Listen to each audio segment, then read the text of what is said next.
In August of 2016, at the height of Colin Kaepernick's kneeling protest during the national anthem, former UT long snapper and Army Green Beret Nate Boyer stood side by side with the controversial quarterback. The image helped create a mutual understanding on both sides of the issue, bringing some stability to a toxic situation. That photo is one of hundreds of artifacts on display at the LBJ Library's latest exhibit called Get in the Game. Former world heavyweight champion Cassius Clay refused to take the oath of induction into the Army. You hear people talk about we should leave race out of sport, leave politics out of sport. Even a novice historian will understand that race and politics, gender, sexuality, sport, they've been intertwined since the beginning of time. Jesse Owens, the Buckeye Bullet, stepped into his dust and roll, and he streaked down the red cinder path in the 100-meter dash to win in the phenomenal time of 10 and 2/5 seconds, breaking all existing world records. There's so much in our history around sport that is really relevant to what occurs today. This is ridiculous. That's why I got involved in this thing in the first place. Well, I'm tickled to death that you you're going to wouldn't have these opportunities. Without us, you wouldn't have these opportunities, right or wrong? We just can't let these stories rest in the time frame. We have to repeat and remind not only the young people that we come in contact with every day on this campus, but ourselves, and keep the stories alive. They set a model for what athletes should stand for. So we choose to follow in their footsteps. At the LBJ Presidential Library, these stories remain alive through a new exhibit examining the intersection of social justice and sports in the United States.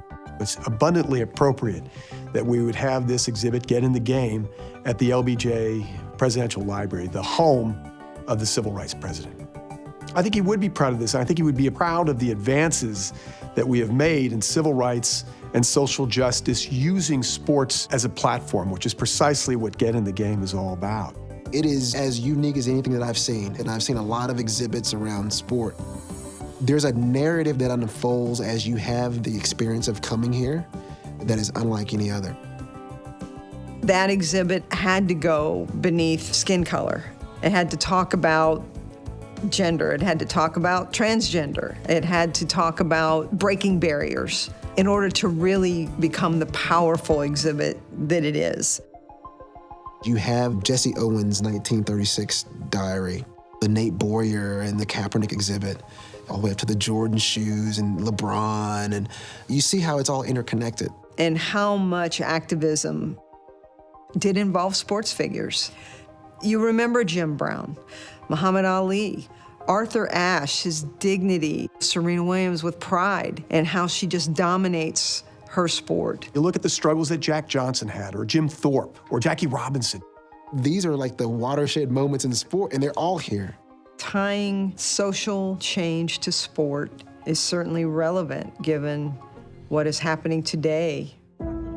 That relevancy isn't lost on UT men's basketball head coach Shaka Smart. Okay. Last November, he took 6 of his players on a tour of the exhibit. Shaka's the first African-American men's basketball coach at the University of Texas. Just let that sink in. And it took until 2015 to make that happen. He could have gone to a lot of other universities. He chose this one because he felt he could have a platform where he could share history with his young people and give them something more than just a basketball competitive experience. Oh, so there was people of color playing before Jackie Robinson? Yes. There were a handful of black players in very early baseball.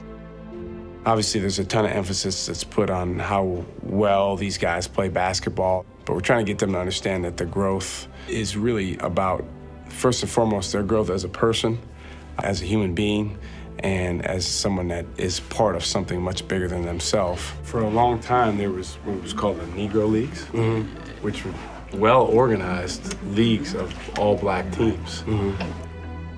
And to come to a place like this, experience some of the stuff they saw today, it's way more powerful than anything that we can tell them.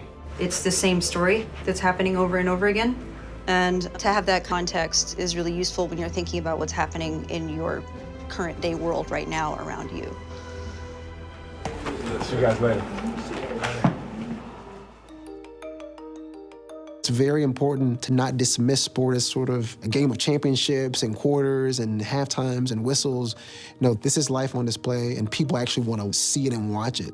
This is a particularly important time to have this exhibit at the LBJ Library. You look at the controversies that we see today, the Colin Kaepernick controversy, for instance. The struggle that we see for LGBTQ athletes mirrors in some ways the struggles that Billie Jean King had.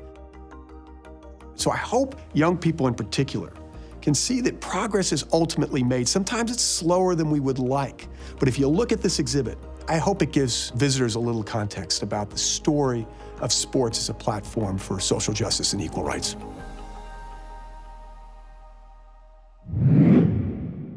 Next up for the LBJ Library, an in-depth look at Motown and its impact on music and culture in our country.